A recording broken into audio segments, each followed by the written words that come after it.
మాకు ఇద్దరు అబ్బాయిలండి. పెద్ద అబ్బాయి యుఎస్ లో పుట్టాడు. మొదటి సంవత్సరం ఉన్నప్పుడు.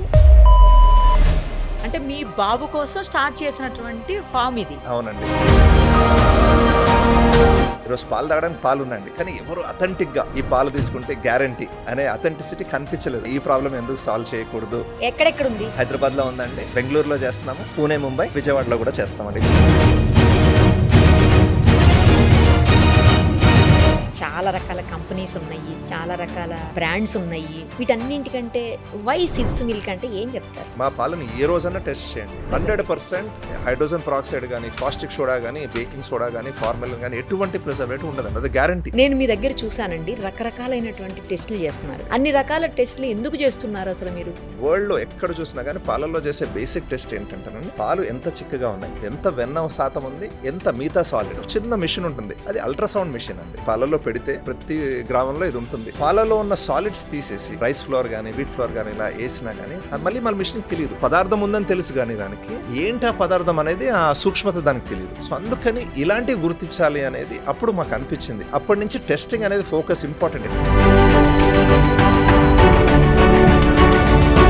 మీ దగ్గర నాకు బాగా నచ్చేది ఫామ్ విజిట్ పెడతారు మీరు. అక్కడ ఏం జరుగుతుంది, ఎన్ని టెస్టులు చేస్తున్నారు, ఎలా చేస్తున్నారు, మిల్క్ లో క్వాలిటీ ఎలా ఉంది, అన్ని కూడా డైరెక్ట్ గా మనం కళ్ళారా చూడొచ్చు.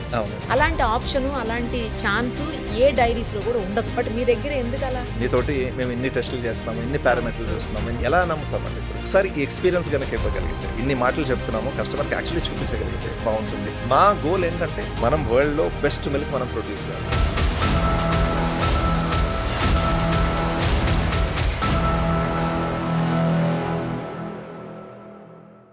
ఇవాళ రేపు ఏ ఫుడ్ చూసినా కూడా కల్తీయే. పాలైతే మరీ దారుణం. అలాంటిది పాలని గత 10 ఏళ్లుగా ఇంత కూడా కల్తీ లేకుండా స్వచ్ఛమైనటువంటి పాలని అందిస్తూ ముందుకు దూసుకుపోతున్నారు సిడ్స్ ఫామ్ వాళ్ళు. ప్రస్తుతం మనతో పాటు ఉన్నారు Sid's Farm founder, chairman Kishore గారు. ఒకసారి ఆయనతో మాట్లాడదాం. అమెరికాలో ఉన్నటువంటి ఆయన అసలు ఎందుకు ఈ ఫామ్ ని స్టార్ట్ చేశారు, ఎక్కడెక్కడున్నాయి, ఏంటి, డీటెయిల్డ్ గా ఆయన్ని అడిగి తెలుసుకుందాం. నమస్తే అండి, ఎలా ఉన్నారు కిషోర్ గారు? చాలా బాగున్నానండి. ఎలా ఉంది సిడ్స్ ఫామ్? బాగుందండి, మీ అందరి ఆశీస్సులతో చాలా సపోర్ట్ అన్ని కూడా. అవునండి. ఎప్పుడైతే నేను 4 years బ్యాక్ మీ దగ్గరికి వచ్చి ఫస్ట్ టైం మీ ఇంటర్వ్యూ చేశాను, ఆ రోజు నేను మీ ఫామ్ మొత్తం చూశాను కదా, దగ్గరుండి అన్ని చూశాను. కొన్ని వందల టెస్టులు చేస్తున్నారు పాలుని. ఎందులో ఫెయిల్ అయిపోయినా సరే అలా పారబోసేస్తున్నారు పాలు. టెస్ట్ లో ఫెయిల్ అయినాయి అంటే ఆ పాలు వెళ్ళిపోతాయి బయటికి. సో ఆ రోజు నేను డిసైడ్ అయ్యాను, నాకు కూడా ఇంట్లో బాబు చిన్నోడే ఉన్నాడు. సో పాలు అంటూ తీసుకుంటే, వాడితే కంపల్సరీ ఇక్కడే తీసుకోవాలని ఆ రోజు నుంచి ఇప్పటి వరకు నేను మీ సిడ్స్ ఫామ్ మిల్కే యూస్ చేస్తున్నాను ఇంట్లో. Thank you ma'am. Me support తోటే, ఇలాగా అందరి కస్టమర్ సపోర్ట్ తోటి ఈ రోజు ఇక్కడ ఉన్నామండి. సో ఫస్ట్ ఆ గ్రాటిట్యూడ్, అక్కడ ఉన్నాము అంటే 100% మీ వల్ల ఇక్కడ ఉన్నాము. So thank you. అంటే నేను కళ్ళారా చూసానండి ఎంత స్వచ్ఛంగా పాలని మీరు మాకు అందిస్తున్నారో. నేను చూసి ఆ రోజు మనం తీసుకుంటున్న పాలు కరెక్ట్ కాదు, ఇవే కరెక్ట్ అని చెప్పేసి నేను ఆ రోజు నుంచి చేంజ్ అయిపోయా. స్టిల్ అదే, ఇంకెప్పటికీ మీదే వాడతాను, అందులో డౌటే లేదు. నాతో పాటు ఆ రోజు చూస్తున్నటువంటి మా కెమెరా పర్సన్స్ కూడా మీ మిల్కే యూస్ చేస్తున్నారు తెలుసా. Thank you. కిషోర్ గారు, అసలు మీరు ఏం చదువుకున్నారు, మీరెందుకు ఈ బిజినెస్ లోకి వచ్చారు? అంటే మీరు చదువుకున్న చదువుకి మీరు చేస్తున్నటువంటి ఇప్పుడు ఈ పాల వ్యాపారానికి ఏమైనా సంబంధం ఉందా? నేను చదువుకున్నది, పెరిగింది ఇక్కడేనండి, జేఎన్టీ దగ్గర కుకట్పల్లిలో పెరిగాను. హైదరాబాదేనా? హైదరాబాద్ అండి.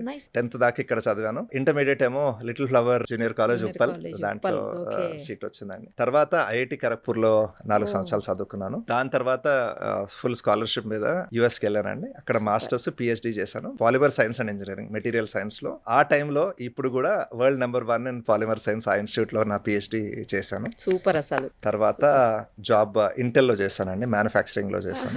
దెన్ ఒక రోజు ఇండియా రావడం జరిగింది. ఇంక ఇండియాలో ఉండిపోతారు కదా, ఇంకేముందండి, ఇదే మొత్తం ఫ్యామిలీ అంతా వచ్చేసారండి. అవునండి, మొత్తం ఇంకెక్కడే. ఎప్పుడు కూడా వచ్చిన తర్వాత 14 సంవత్సరాల తర్వాత ఫస్ట్ టైం యుఎస్ వెళ్ళాను విజిట్ చేయడానికి. మా ప్రొఫెసర్ రిటైర్ అయినప్పుడు కలవడానికి వెళ్ళానండి. బట్ ఏం రిగ్రెట్స్ లేవండి. సో నేను ఎప్పుడు కూడా ఐ థింక్ సిడ్స్ ఫామ్ ఏమి ఇచ్చింది అంటేనండి, ఒక స్ట్రాంగ్ పర్పస్ ఇచ్చింది నాకు. ఇట్లా ఎప్పుడు ఏదో ఒకటి కిక్ కావాలని అనుకునేవాడిని. ఆ కిక్ అనేది సిడ్స్ ఫామ్ ఇచ్చింది. ఇంకా చాలా కిక్స్ ఇస్తుంది, ఇంకా చాలా నేర్చుకోవాలి, ఇంకా చాలా చేయాలి. సిద్ధు ఒక్కడేనండి బాబు? 2 బాబులండి, సిద్ధు, అభి. రెండోవాడా? అభి 2వ అండి. అసలు మీరు అమెరికాలో ఉన్నారు. అవును. అమెరికాలో నాకు తెలిసి మనతో పోల్చుకుంటే ఏడాదికి కోట్లలో సంపాదన ఉంటుంది. బట్ అవన్నీ వదిలేసి మీరు ఇక్కడికి వచ్చి సెటిల్ అయిపోయి ఒక స్వచ్ఛమైనటువంటి పాలని, ఏ కల్తీ లేనటువంటి పాలని చిన్న పిల్లల కోసం అందించాలి అని మీరు తీసుకున్నటువంటి నిర్ణయానికి ఫస్ట్ హ్యాట్స్ ఆఫ్ చెప్తున్నాను. ఎందుకు అలాంటి నిర్ణయం తీసుకున్నారు? మాకు 2 అబ్బాయిలండి. పెద్ద అబ్బాయి US లో పుట్టాడు. మేము అప్పటికి ఒక 10 సంవత్సరాలు US లో ఉంటున్నాము. పుట్టినప్పుడు మొదటి సంవత్సరం ఉన్నప్పుడు స్లోగా వెయిట్ అనేది గెయిన్ అవడం అవ్వలేదు సిద్ధు. సో అప్పుడు మాకు ఎప్పుడు ఏదో ఒక భయం ఉండేది, ఎందుకు అవ్వట్లేదు. మాకున్న పీడియాట్రిషియన్ తో మాట్లాడితే ఇంకా పాలు పట్టించండి అనేవారు. వాడికి పాలిస్తుంటే తాగేవాడు కాదు. సో టైంలో క్రీమ్ ఇచ్చేవాళ్ళం అండి. క్రీమ్ అంటే ఆల్మోస్ట్ 15% వెన్న పాలు. అది కూడా తీసుకోలేకపోయేవాడు, ఎందుకో బాడీ యాక్సెప్ట్ చేసేది కాదండి. మాకు ఎప్పుడు ఆ భయం ఉండేది. US లో అంతా బానే ఉండేది.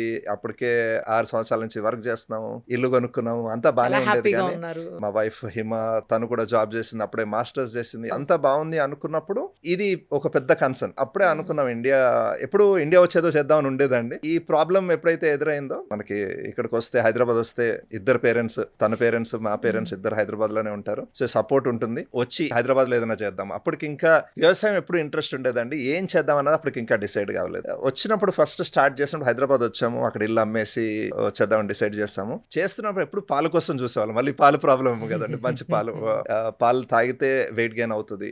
సో ఎప్పుడు ఆ రిలయబుల్ సోర్స్ అనేది కనిపించేది కదండి. ఎవరో ఒక అథెంటిక్ గా బ్రాండ్స్ ఉన్నాయి ఇండియా పాలలో, చాలా బిల్డ్ చేసాం. ఈ రోజు మనకి పాలు తాగడానికి పాలు ఉన్నాయండి, కానీ ఎవరు అథెంటిక్ గా ఈ పాలు తీసుకుంటే గ్యారంటీ అనే అథెంటిసిటీ కనిపించలేదు. ఎలాగే ఏదో చేద్దాం అనుకున్నా, ఈ ప్రాబ్లం ఎందుకు సాల్వ్ చేయకూడదు అనే దాంతో చిన్నగా అండి. నేను ఇనిషియల్ గా ఏమనుకున్నాను, ఎప్పుడు పెద్ద చేయాలని ఉండేది. కాకపోతే మేము చిన్న ఫామ్ పెడదాము, చెట్టు కింద కూర్చున్నాము, 1,00,000 సంపాదిస్తే బానే ఉంటుంది అన్న దాంతో స్టార్ట్ చేశాను. అంటే మీ బాబు కోసం స్టార్ట్ చేసినటువంటి ఫామ్ ఇది. అవునండి. పేరు కూడా తనదే అనుకుంటా కదా? పేరు కూడా తనదేనండి. మా వైఫ్ సజెస్ట్ చేసింది హిమ. సిడ్స్ ఫామ్ అని ఎందుకు పెట్టామంటే, ఒక ఫాదర్స్ ప్రామిస్. ఎప్పుడు మంచి వాల్యూస్ తో పెరిగామండి, మిడిల్ క్లాస్ ఫ్యామిలీలో పెరిగాము. ఒక మంచి స్ట్రాంగ్ వాల్యూస్, ఏది చేసినా బాగా చేయాలి, కరెక్ట్ చేయాలి అనే స్ట్రాంగ్ వాల్యూ తోటి ఒక ప్రామిస్, నాన్న నుంచి ఒక కొడుక్కి ఇచ్చే promise, that will produce only the best possible milk. ఆ రోజు ఆ బెస్ట్ పాసిబుల్ మిల్క్ అంటే ఏంటో పూర్తిగా తెలియదండి, ఎందుకంటే దాంట్లో చాలా ఉంది. బెస్ట్ పాసిబుల్ మిల్క్ అనేది ఒక స్టేట్మెంటే, కానీ దాంట్లో డెప్త్ స్లోగా ప్రతి సంవత్సరం బిల్డ్ చేసుకుంటూ డెవలప్ చేసుకుంటూ వచ్చాను. బట్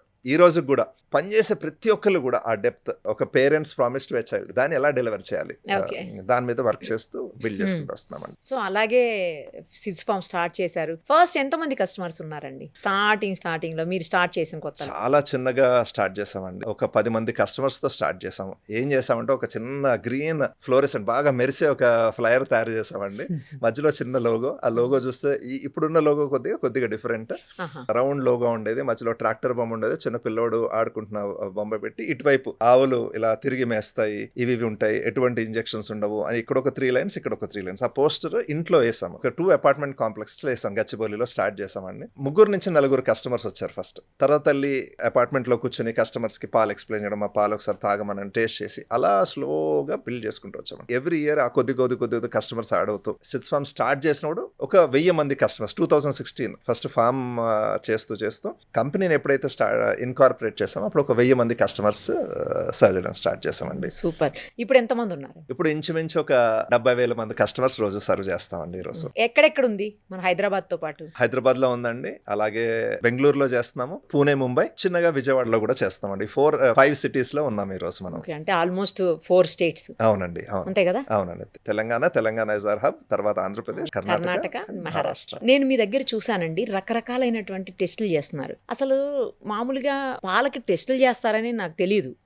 అన్ని చేయొచ్చని అసలు తెలియదు. ఏవో కొన్ని చేస్తారు, వాటి వరకు తెలుసు. బట్ ఇన్ని టెస్టులు ఉంటాయి, ఇవన్నీ చేస్తారని చెప్పేసి నాకు కాదు, అసలు చాలా మందికి తెలియదు. అవునండి. అన్ని రకాల టెస్టులు ఎందుకు చేస్తున్నారు అసలు మీరు? ఫస్ట్ అసలు టెస్ట్ చేయాలని ఎలా ఎందుకు వచ్చింది అసలు ఆలోచన? ఫస్ట్ 4 సంవత్సరాలు కస్టమర్ నుంచి వచ్చే ప్రతి ఫోన్ కాల్ నేనే ఎత్తేవాడినండి. పాలు కావాలి వద్దు అన్నా గానీ, లేకపోతే ఏమైనా పాలలో ఈ రోజు పాలు నచ్చలేదన్నా, మొత్తం ఫోన్ కాల్స్ అన్ని నేనే చేసేవాడిని. చిన్నగా స్టార్ట్ చేశాం కదండి, డబ్బులు లేవు ఎవరు హైర్ చేయడానికి. సో అప్పుడు మధ్యలో కస్టమర్ క్వశ్చన్స్, ఫీడ్బ్యాక్ ఎప్పుడు ఇన్స్టంటేనియస్ గా వచ్చేది. ఎందుకు కస్టమర్ ఫోన్ నేనే ఆన్సర్ చేస్తాను. సో ఏమొచ్చేది, కిషోర్ నువ్వు ఫామ్ లో 24 గంటలు అయితే ఉండవు కదా, మీ దగ్గర పనిచేసే వాళ్ళు నీళ్లు కలపరని నీకు ఎలా తెలుసు? ఈ క్వశ్చన్స్ వచ్చాయి. నాకు అప్పుడు అనిపించేది, ఇప్పుడు క్వశ్చన్ అడుగుతున్నారు ఎందుకంటే పాలు ఎవ్రీడే వేరేగా ఉంటుందండి. అంటే ఒక ఆవు దాని దూడ కోసం ప్రతిరోజు పాలు వేరేగా ఉత్పత్తి చేస్తుంది. ఈ రోజు ఉన్న పాలు రేపు ఒకటి కాదండి. మీరు మైక్రోస్కోప్ లో పెట్టి పాలను చూస్తే కూడా ఈ రోజు ఉన్న ఫ్యాట్ పార్టికల్ సైజు రేపు ఉన్న పార్టికల్ సైజ్ లో కొద్దిగా తేడా ఉంటుంది. ఒకటే కౌకి. ఎందుకంటే ఆ రోజు దూడకి ఏం కావాలో దాన్ని బట్టి ప్రొడ్యూస్ చేస్తుంది. వర్షాకాలంలో ఒకలా ఉంటుంది. మీకు వర్షాకాలంలో ఆవు పాలు చూస్తే ఎల్లోయిష్ కలర్ లో ఉంటాయండి. శీతాకాలం వచ్చినప్పటికి కొద్దిగా ఎల్లోయిష్నెస్ తగ్గుతుంది. ఎండాకాలం వచ్చి ఇంకొద్దిగా తగ్గుతుంది. ప్రతిరోజు మల్టిపుల్ పారామీటర్స్ వేరేగా ఉంటాయి. ఎందుకంటే ఆ రోజు దూడ కోసం, ఇప్పుడు దూడ సిగ్గా ఉందనుకోండి, దానికోసం వేరేలా తయారు చేస్తుంది. మదర్ కి ఉన్న గ్రేట్నెస్ కదండి. పాలలో ఉన్న శ్రేష్టత ఏంటి? ఒక అమ్మ ఒక దీనికోసం తయారు చేస్తున్నది, బేబీ కోసం తయారు చేసింది. సో పాలు ఏ రోజు కాదు, కానీ కస్టమర్కి ఏంటి ఒకేలా ఉండాలి అనేది ఒక కాన్సెప్ట్ కదండి. సో మన పాలు ఒక రోజు ఒకలా ఉండే, ఒక రోజు ఉండదు. కస్టమర్ పాలు వేరేగా ఉన్నాయి, ఎవరైనా నీళ్లు కలిపారా అని అడిగేవారు. సో అప్పుడు అనిపించేది, అరే ఇప్పుడు నేను సైన్స్ చదువుకున్నాను, US లో చాలా సంవత్సరాలు ఉన్నాను, ఈ కస్టమర్ అడుగుతున్న క్వశ్చన్ ఎలా ఆన్సర్ చెప్పాలి నేను అనే దాని నుంచి ఫస్ట్ అసలు టెస్టింగ్ అనేది స్టార్ట్ అయిందండి. మీకు పాలని బేసిక్ టెస్ట్ వరల్డ్ లో ఎక్కడ చూసినా కానీ పాలల్లో చేసే బేసిక్ టెస్ట్ ఏంటంటేనండి, పాలు ఎంత చిక్కగా ఉన్నాయి, ఎంత వెన్న శాతం ఉంది, ఎంత మిగతా సాలిడ్స్ కార్బోహైడ్రేట్స్ కానీ మన ప్రోటీన్ కానీ ఎంత ఉన్నాయి అనేది ఒక చిన్న మిషన్ ఉంటుంది. అది అల్ట్రాసౌండ్ మిషన్ అండి. అదేంటంటే పాలలో పెడితే మీకు ప్రతి గ్రామంలో ఇది ఉంటుంది, ఎంత వెన్న ఉంది, ఎంత సాలిడ్స్ ఉన్నాయో చెప్తుంది. కానీ అది నిజంగా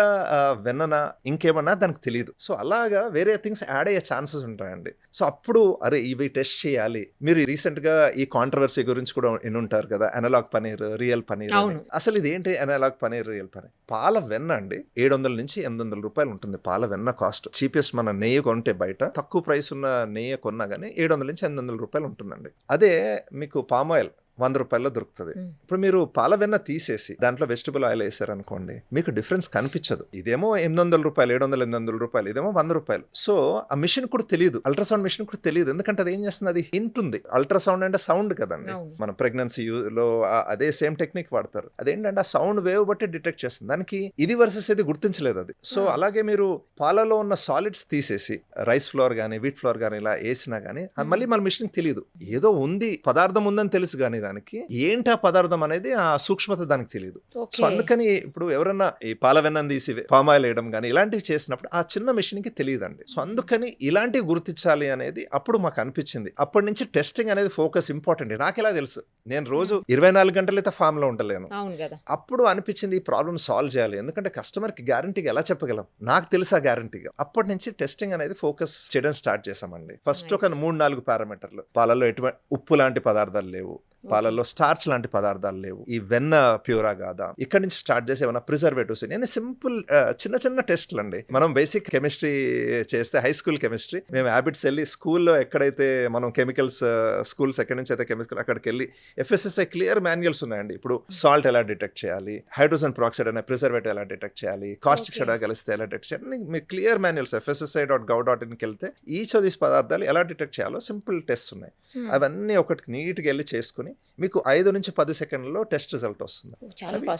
అలాగా స్లోగా స్టార్ట్ చేసుకుంటూ నెమ్మదిగా డెప్త్ బిల్డ్ చేయడం స్టార్ట్ చేసామండి. ఇప్పుడు ఎన్ని రకాల టెస్ట్లు చేస్తున్నారు పాలకు? మేము ఫస్ట్ ఈ థిక్నర్స్ అనే పదాలు, పాలను చిక్కగా చేసే పదార్థాలు ఒక 5 నుంచి 6 టెస్టులు చేస్తామండి. Sugar, salt, urea, starches, melamine ఇలాంటి ఏమైనా పదార్థాలు ఉన్నా కానీ ఫస్ట్ డిటెక్ట్ చేస్తాం. అదే కేటగిరీలో ఆయిల్ నాణ్యత, అదే ఫ్యాట్ నాణ్యత, అంటే నిజంగా ప్యూర్ పాల వెన్నైనా ఇంకేమైనా ఆయిల్ కలిసింది, అదొక టెస్ట్ చేస్తాం. తర్వాత పాలు మనకి ఎలా పోషకాహారమో అండి, అలాగే బ్యాక్టీరియా కూడా ఆహారం. నేచర్ ఎలా తయారు చేస్తుందండి పాలని, అప్పుడే తాగడానికి ట్రై చేస్తుంది. అమ్మ దగ్గర నుంచి దూడ వెంటనే తాగుతుంది, మనం తర్వాత తాగుతాం. సో ఆ టైంలో బ్యాక్టీరియా కూడా పాలను తినడం స్టార్ట్ చేస్తాయండి. సో ఎవ్రీ గంట పాల క్వాలిటీ తగ్గిపోతుంటది. దేనివల్ల? బ్యాక్టీరియా వల్ల. పాలలో ఏదైతే కార్బోహైడ్రేట్ ఉందో, లాక్టోజ్ అంటాం దాన్ని, ఆ లాక్టోజ్ ని బ్యాక్టీరియా ఏం చేస్తాయంటే యాసిడ్ కింద మారుస్తాయి. యాసిడ్ అనేది పుల్లగా ఉంటుంది కదా, అందుకని పాలు పుల్లగా పగిలిపోతాయి. దేనివల్ల? బ్యాక్టీరియా వల్ల. బ్యాక్టీరియా ఎందుకు పెరుగుతున్నాయి? పాలలో ఉన్న ఆహారం కోసం వస్తున్నాయండి, పాలలో ఉన్న ఎనర్జీ కోసం వస్తున్నాయి. మనకు కూడా అదే ఇచ్చేది ఆహారం. కానీ మీరు వదిలేశారనుకోండి దాన్ని, నెమ్మదిగా పాలు ఇరిగిపోతాయి. దానికి only right way preserving milk ఏంటంటే పాలని చిల్ చేయడం అండి. పాలను కూల్ చేస్తే ఏమవుతాయి? బ్యాక్టీరియా పెరగలేవు. అదే ఇప్పుడు టెంపరేచర్ బాగుందని నేను మీతో మాట్లాడుతున్నాను, అదే నేను ఫ్రిడ్జ్ లో పెట్టారనుకోండి, మీతో మాట్లాడడం వదిలేయండి, నేను ఫ్రీజ్ అయిపోతాను. సో సేమ్ థింగ్ బ్యాక్టీరియా కండి. మీరు పాలని మనం గనక రక్షించాలి అంటే టైంకి చిల్ చేయాలి. బట్ ఫ్రిడ్జ్ ఫ్రీ కాదు కదండి, దానికి కొద్దిగా డబ్బులు ఖర్చు పెట్టాలి, దానికి ఇన్వెస్ట్మెంట్స్ చేయాలి. సో ఎంత ఫాస్ట్గా పాలని కనుక మనం చిల్ చేస్తే అంత క్వాలిటీ బాగుంటుందండి. సో ఇక్కడ ఒక మేజర్ ఇన్వెస్ట్మెంట్ చేయాలి. ఫస్ట్ రైతుకు ఒక రైట్ ప్రైస్ ఇవ్వాలండి. సెకండ్ టెస్ట్ ఇదొకటి టెస్ట్ చిల్ ఇది చాలా చాలా ఇంపార్టెంట్. ఈ 3 థింగ్స్ గనక చేయగలిగితే మనం వరల్డ్ స్టాండర్డ్ మిల్క్ అనేది ప్రొడ్యూస్ చేయగలమండి. ఇప్పుడు ఎన్ని రకాల టెస్ట్లు అన్నారు? నేను ఆ రోజు చూసినప్పుడు 45 టెస్టులు చూశాను నేను. అవునండి. సో అదే లెవెల్ ఆఫ్ టెస్ట్ బట్ చాలా డెప్త్ లో. ఇప్పుడు నేను ఇందాక ఫస్ట్ థిక్నర్స్ గురించి చెప్పాను కదా, ఒక 6 థిక్నర్స్ గురించి చెప్పాను. తర్వాత ప్రిజర్వేటివ్స్ టెస్ట్ చేస్తామండి. హైడ్రోజన్ పెరాక్సైడ్ కానీ, కాస్టిక్ సోడా కానీ, బేకింగ్ సోడా కానీ, ఫార్మలిన్ ఇలాంటి ప్రిజర్వేటివ్స్ నెక్స్ట్ ఐ టెస్ట్ చేస్తామండి. తర్వాత ఇప్పుడు మనకి మీకు ఏదైనా జ్వరం వచ్చింది అనుకోండి, ఫస్ట్ మనం డోలో కానీ పారాసెటమాల్ కానీ వేసుకుంటాం. తర్వాత 2-3 డేస్ కంటిన్యూ అయితే యాంటీబయాటిక్ వేసుకుంటాం. అలాగే మన ఆవుల గేదెలు కూడా అదే ఇస్తాం. సో నెక్స్ట్ డిటెక్ట్ చేసేవి ఈ యాంటీబయాటిక్. ఒక 7 రకాల యాంటీబయాటిక్స్ చూస్తామండి. ఏదైతే వాడుకలో ఉన్న యాంటీబయాటిక్స్ ఉన్నా నెక్స్ట్ ఒక 7 different types of antibiotics, tetracyclines కానీ, బీటాలాక్టమ్స్ కానీ, సల్ఫోనిమాట్స్ కానీ, ఇవన్నీ 1 by 1 ఒక 7 డిఫరెంట్ యాంటీబయాటిక్స్ నెక్స్ట్ చూస్తామండి. తర్వాత 2 డిఫరెంట్ హార్మోన్స్ చూస్తాం. ఇలా 1 by 1 హార్మోనల్ ఇంజెక్షన్స్ ఇచ్చి కూడా పాలు తీస్తారు కదా గేదెలకిను ఆవులకి. సో నెక్స్ట్ ఈ లెవెల్ ఆఫ్ ఈ టెస్ట్స్ ఇలా 1 by 1 ఒక్కొక్కటి చూసుకుంటూ వెళ్తాం. తర్వాత మైక్రోబయాలజికల్ పారామీటర్స్ అంటే ఏంటంటే పాలు తయారైన తర్వాత దాంట్లో బ్యాక్టీరియా శాతం ఎంత ఉంది, మోల్డ్ ఏమైనా ఉందా, ఈస్ట్ అలాంటివి ఏమైనా ఉన్నాయి, ఇవి నెక్స్ట్ చూస్తామండి. సో తయారైన తర్వాత ఈ కొన్ని పారామీటర్స్ చూస్తాం. అలాగా ఓవరాల్ మిల్క్ లో ఏదన్నా తేడా వచ్చేది ఉందన్నా ఒక్కొక్కటి ఆ డెప్త్ బిల్డ్ చేసుకుంటూ వస్తామండి. రీసెంట్గా ఇందాక మీతో మాట్లాడుతున్నాను కదండి, గీ టెస్టింగ్కి గ్యాస్ క్రోమటోగ్రాఫ్ అనే ఒక మిషన్ కొన్నామండి. అది ఒక్క టూలే 30 లక్షలు ఖర్చు పెట్టాం దీనికి. సాచురేటెడ్ ఫ్యాటీ యాసిడ్ లెవెల్లో, మీకు ట్రైగ్లిసరైడ్స్ లెవెల్లో C24 నుంచి C54 దాకా ప్రతిదీ ఒక కరువు కింద ప్లాట్ చేసి గీ ప్యూరా కాదా కూడా చెప్తుందండి. దాంట్లో ఒక డెప్త్ బిల్డ్ చేసుకుంటూ, టెస్టింగ్ లో కూడా ఒక డెప్త్ బిల్డ్ చేసుకుంటూ వస్తున్నామండి. ఓకే, మిల్క్, గీ, ఇంకా పన్నీర్, కర్డ్, పెరుగు, ఇంకా లస్సీ, బటర్ మిల్క్. మనకు తెలుసు పాలు చాలా రకాల కంపెనీస్ ఉన్నాయి, చాలా రకాల బ్రాండ్స్ ఉన్నాయి. వీటన్నింటికంటే వై సిడ్స్ మిల్క్ అంటే ఏం చెప్తారు? ఈ రోజు మేము ఉన్నామంటే అన్ని డైరీస్ చేసిన వర్క్ షోల్డర్స్ మీద మేము నిలబడుతున్నామండి. వాళ్ళందరూ ఫౌండేషన్ వేస్తారు. మా గోల్ ఏంటంటే దీన్ని నెక్స్ట్ లెవెల్ కి తీసుకెళ్ళాలి. మనం వరల్డ్ లో బెస్ట్ మిల్క్ మనం ప్రొడ్యూస్ చేయాలి, ఆ స్థానంలో ఉండాలి. దానికోసం ఏదైతే ఆ డెప్త్ గానీ సూక్ష్మత గానీ బిల్డ్ చేయాలి, అది స్లోగా బిల్డ్ చేసుకుంటూ వస్తున్నామండి. ఇక్కడ ఏం చేస్తాం, మీరు లాస్ట్ టైం మన ఫామ్కి వచ్చి చూసినప్పుడు దగ్గర నుంచి ఇప్పుడు మన దగ్గర ఒక 27-28 మంది పారావెటనరియన్స్ ఉన్నారండి. మనం రైతులతో వర్క్ చేస్తాం కదా, వాళ్ళ దగ్గరికి వెళ్ళి వాళ్ళ ఆవులు ఎలా ఉన్నాయి, ఏమేమి ట్రీట్మెంట్స్ చేస్తున్నాం, టైమ్లీ ట్రీట్మెంట్ చేస్తున్నాం, కరెక్ట్ ఫుడ్ ఇస్తున్నారా లేదా. ఒక 3 వెటనరీ డాక్టర్స్, ఒక 28 పారావెట్స్ ఉన్నారు. లాస్ట్ ఇయర్ ఒక $100,000 గ్రాంట్ వచ్చిందండి స్విస్ ఫండ్ నుంచి మనకి. వివర్ క్యాటలిస్ట్ అవార్డ్ అనే SIFEM, Swiss fund for emerging markets నుంచి మనం చేసే ఫార్మర్ వర్క్ కి ఒక $1,00,000 గ్రాంట్ వచ్చిందండి. ఈ ఇయర్ కూడా రాబో ఫౌండేషన్ కూడా కొద్దిగా సపోర్ట్ చేస్తుంది. సో ఏదైతే వర్క్ ఫార్మర్స్ తోటి చేస్తున్నామో అక్కడ కూడా డెప్త్ బిల్డ్ చేస్తున్నామండి. మంచి ప్రైస్ అని ఇందాక ఒక మాట చెప్పానండి, ఫార్మర్కి రైట్. దాంట్లో సెవరల్ కాంపోనెంట్స్ ఉన్నాయండి. ఏంటి, ఫస్ట్ కరెక్ట్ పాలు ఇవ్వాలి అంటే యానిమల్ కరెక్ట్ బ్రీడ్ ఉందా లేదా, ఆ జెనెటిక్స్ ఉంటేనే కదండి. మీకు ఆవులో కానీ ఆ బర్రెలో కానీ జెనెటిక్స్ లేదనుకోండి, మీరు ఎంత దానికి మేత పెట్టినా కానీ పాలు ఇవ్వదు. సో కరెక్ట్ జెనెటిక్స్ కానీ బ్రీడ్ కానీ ఉందో లేదో ఫస్ట్ చూసుకోవాలండి. తర్వాత న్యూట్రిషన్ అనేది ఏం పెట్టాలి, ఎంతవరకు పెట్టాలి, అది చాలా important. Third veterinary care, timely veterinary. ఈ 3 థింగ్స్ని మళ్ళీ అటాక్ చేస్తున్నామండి. ఎందుకంటే అప్పుడే కరెక్ట్ ఫౌండేషన్ వేస్తాం. పాల క్వాలిటీ అనేది అక్కడే మొదలవుతుందండి. ఓన్లీ టెస్టింగ్తో మొదలవదు. ఫస్ట్ ఆ ఫౌండేషన్, తర్వాత టెస్టింగ్, తర్వాత చిల్లింగ్ అండి. ఈ 3 థింగ్స్ మీద ఫోకస్ పెడుతున్నామండి. యాక్చువల్లీ నెక్స్ట్ అడగబోయే క్వశ్చన్కి మీరు ఇప్పుడే ఆన్సర్ చెప్పారు. ఎట్లా అనుకుంటున్నారు? నేను ఇప్పుడు రైతుల దగ్గర నుంచి మీరు కలెక్ట్ చేస్తున్నారు కదా మిల్క్ని, ఆ రైతులు వాళ్ళ దగ్గర ఉన్నటువంటి ఆ బఫలోస్కి కానీ కౌస్కి కానీ ఎలాంటి ఫుడ్ ఇస్తున్నారో అది జెన్యూనా కాదా, అది ఆర్గానికా కాదని మీకెలా తెలుసు అని అడుగుదాం అనుకుంటున్నా. మీ వెటరేరియన్స్ వెళ్ళి అక్కడ చెక్ చేస్తారు అని చెప్పేశారు దానికి. అవునండి. సో ఆ డెప్త్ అండి, ఏం పెడితే దానికి ఎలా ఇన్పుట్ ఇచ్చామో దాని మంచి అవుట్పుట్ వస్తుంది. అది చాలా ఇంపార్టెంట్. హెల్దీగా ఉన్నాయి లేదా, ఆవులు తిరుగుతున్నాయా లేదా, ఒకసారి ఎంత టైం కట్టేస్తున్నారు, ఎంత టైం వదులుతున్నాము, ఇవన్నీ పారామీటర్స్ కూడా 1 by 1 అండి. ఈ రోజు 100% లో ఉన్నామంటే లేదండి, నెమ్మదిగా how do we get there. ఏదన్నా క్వాలిటీ అనేది 0 to 100 అయిపోదండి. 0 to 1, 1 to 2, 1 to 2 అలా నెమ్మదిగా. సో లాస్ట్ 10 years నుంచి ఇదే ఎఫర్ట్ పెట్టుకుంటా ప్రతి సంవత్సరం ఒక 1 more ఇంప్రూవ్మెంట్ చేసుకుంటూ క్వాలిటీ. మీరు నన్ను అడిగితేనండి 2 years బ్యాక్ క్వాలిటీకి ఈ ఇయర్ క్వాలిటీకి ఇంకా సూక్ష్మంగా, ఇంకా ఫోకస్డ్ ఎఫర్ట్ ఇన్ క్వాలిటీ పెడుతున్నామండి. ఎవ్రీ ఇయర్ బెటర్ అవుతూ ఈవెన్చువల్లీ ఎప్పుడు ఒక level, first great products, great quality raw milk, దాంతోపాటు సూపర్ ప్రొడక్ట్స్, కస్టమర్స్కి టేస్టీగా ఉండే ప్రొడక్ట్స్ క్రియేట్ చేయడం ఇస్ ద నెక్స్ట్ స్టెప్. ఇవన్నీ చేసుకుంటా సిస్టమేటిక్గా వస్తున్నామండి. ఓకే. అయితే ఇప్పుడు నాకు ఎవరో చెప్పారండి ఏంటంటే ఇప్పుడు పాలు పగిలిపోకుండా ఇరిగిపోకుండా ఉండాలి అంటే చిల్ చేయాలి. అవునండి. కానీ ఆ చిల్ చేయడానికి కూడా దాంట్లో కెమికల్స్ వాడితేనే అవి 3 days 4 days మనం యూజ్ బై డేట్ పెడతారు అన్నిటికీ కూడా. అవునండి. చాలా కంపెనీస్ కి ఈ రోజు కొన్నామంటే రేపటితో యూజ్ బై డేట్ ఉంటుంది. అవునండి. బట్ మన దానికి వచ్చేసి 3 days 4 days ఉంటుంది యూజ్ బై డేట్. అవునండి. కానీ అలా ఉండాలి అంటే కూడా కెమికల్ యూజ్ చేస్తేనే ఉంటాయి, లేకపోతే ఆ పాలు నిలవ్వు, వాళ్ళు అందులో ఆల్రెడీ మిక్స్ చేసేస్తారు అని చెప్పారు. అంటే వాట్ ఎవర్ ఇట్ ఈస్, మీరనే కాదు ఏ కంపెనీ పాలైనా సరే అని చెప్పారు. అందులో నిజం ఎంత? నిజంగా అలాంటిది ఏమన్నా మిక్స్ చేయాలా? అవసరం లేదు మ్యామ్. ఈ క్వశ్చన్ మాకు చాలా ఫ్రీక్వెంట్ గా మేము ఫామ్ విజిట్ చేసినప్పుడు ఈ క్వశ్చన్ వస్తుంది. ఓకే. మీ పాలు ఎందుకు 3 రోజులు ఉంటాయి అంటే నేను అది చెంపదెబ్బ కొట్టినట్టు అంటానండి. ఎందుకంటే మీరు యుఎస్ కానీ యూరోప్ కానీ వెళ్ళండి, వాళ్ళు చల్లగా చేసిన పాలనే 7 నుంచి 10 రోజులు షెల్ఫ్ లైఫ్ ఇస్తారు. మనం ఇండియాలో ఓన్లీ 3 నుంచి 4 రోజులు ఇవ్వగలుగుతున్నాం. ఎందుకంటే ఎంత ఫాస్ట్ గా చిల్ చేస్తే పాలలో ఆ బలం కూడా 4 రోజులు మీరు మాత్రమే, మిగతా కంపెనీస్ 1 day ఓన్లీ. అవునండి. సో నేనేమంటానంటే ఇంకా లోపం ఉందండి. మనం 7 to 10 days వెళ్ళాలి. పాలలో ఆ బలం ఉందండి. మీరు ఇంట్లో ఎక్స్పెరిమెంట్ చేయండి. మీకు గేదెలు కానీ ఆవులు కానీ ఉంటే మీరు పాలను తీసుకుని ఏదైతే ప్రొడ్యూస్ చేసిన పాలను వెంటనే చిల్ చేయాలండి. ఎలా చిల్ చేయాలంటే పెద్ద గిన్నెని తీసుకెళ్లి ఫ్రిడ్జ్ పెడితే సరిగ్గా చిల్ అవ్వదు. ఎందుకు? సైడ్స్ చిల్ అయిపోతుంది, మధ్యలో చిల్ అవ్వదు, మధ్యలో వేడిగా ఉంటాయి, అప్పుడు మళ్ళీ పాడైపోతాయండి. మీరు మొత్తం పాలను కనుక ఫాస్ట్ గా చిల్ చేస్తే మీకు 15 రోజులు 10 నుంచి 15 రోజులు పాలు పాడగవండి. పాలలో బలం ఉందండి.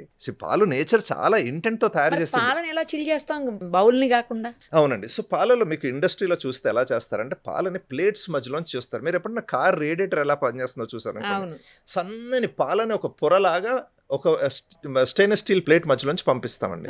ఈ ప్లేట్ మధ్యలోంచి వెళ్ళినప్పుడు ఏమవుతుందంటే టెంపరేచర్ అనేది ఫాస్ట్ గా కిందకు వచ్చేస్తుంది. సో అది ఏంటంటే ఎంత ఫాస్ట్ గా కూల్ చేస్తాం అన్నది ఇంపార్టెంట్ అండి. అది గనక మీరు కరెక్ట్ అంటే అది. కానీ నేను ఏమంటున్నానంటే ఎంఫసిస్ ఆవు దగ్గర నుంచి వచ్చిన వెంటనే మీకు ఆవు మీరు ఎప్పుడన్నా పాలు పిండినప్పుడు చూస్తే పాలు వెచ్చగా ఉంటాయి. అవును, చాలా వేడిగా ఉంటాయి. చాలా వేడిగా ఉంటాయి కదండి. మీరు పాలు ఇంట్లో పెరుగు గనక తోడు పెడితే ఏ టెంపరేచర్ లో తోడు పెడతామండి? కాస్త వేడిగానే పెట్టాలి. ఎందుకు వేడిగా తోడు పెడతాము? ఆ టెంపరేచర్ మీరు ఎప్పుడన్నా మెజర్ చేస్తే గోరు వెచ్చని అంటాం. 1 2 3 మన గోరు కాలాలి అంటామండి. ఆ టెంపరేచర్ మీరు థర్మామీటర్ పెట్టి చూస్తే 40 నుంచి 42 డిగ్రీల మధ్యలో గోరు వెచ్చని అంటాం. ఆ టెంపరేచర్ ఎందుకు తోడు పెడతామంటే అప్పుడు బ్యాక్టీరియా అనేది మంచి బ్యాక్టీరియా, పెరుగులో ఉన్న మంచి బ్యాక్టీరియా ఆ పాలను తోడుపెట్టడానికి ఆ టెంపరేచర్ ఇంపార్టెంట్. బ్యాక్టీరియా ఫాస్ట్ గా పెరుగుతాయండి. మీరు అదే పాలు పిండినప్పుడు టెంపరేచర్ చూసారనుకోండి, అది కూడా 38-39 డిగ్రీలు ఉంటుంది.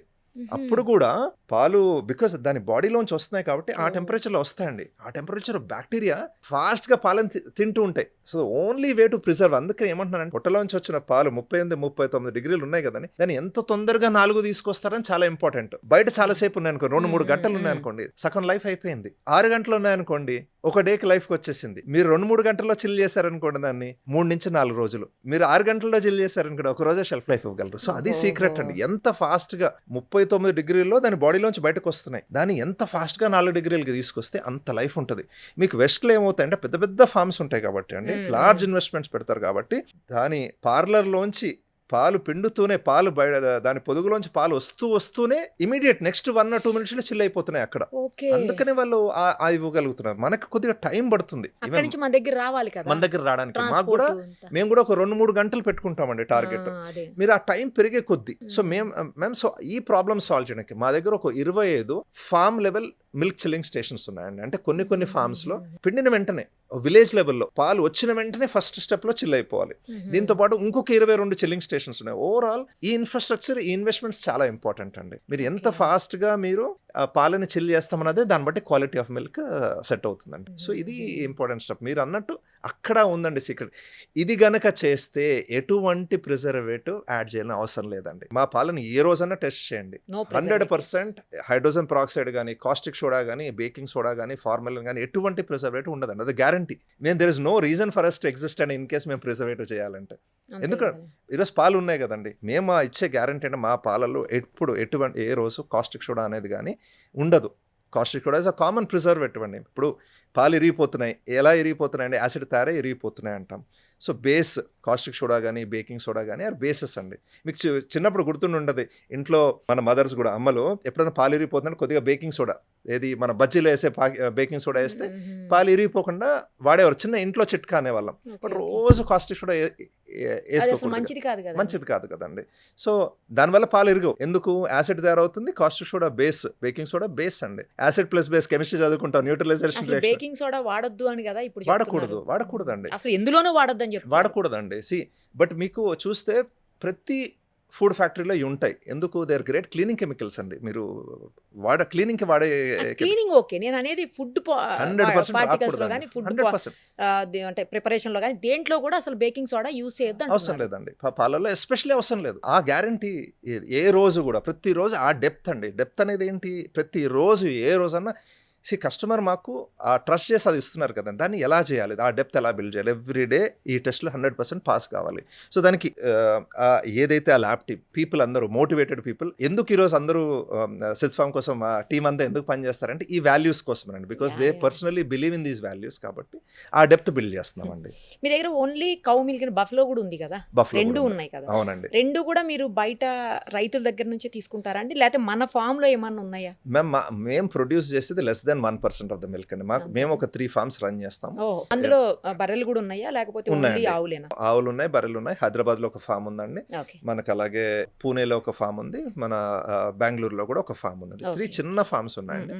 బట్ ఒకటి ఏం చేస్తామంటే ప్రతి 40 లీటర్ క్యాన్ లో మాకు ట్రేసబిలిటీ ఉందండి. ఈ రోజు మీరు మా క్వాలిటీ రిపోర్ట్ చూస్తే, మీకు సపోజ్ మీకు ఈ రోజు ఒక బ్యాచ్ ఆఫ్ మిల్క్ వచ్చినాయండి, దాన్ని ఆ బ్యాచ్ ని మీరు quality.setsfarm.com వెళ్తే అది రిపోర్ట్ ఇస్తుంది. ఈరోజు ఏ టెస్టులు పాస్ అయింది ఆ రిపోర్ట్ ఇస్తుందండి.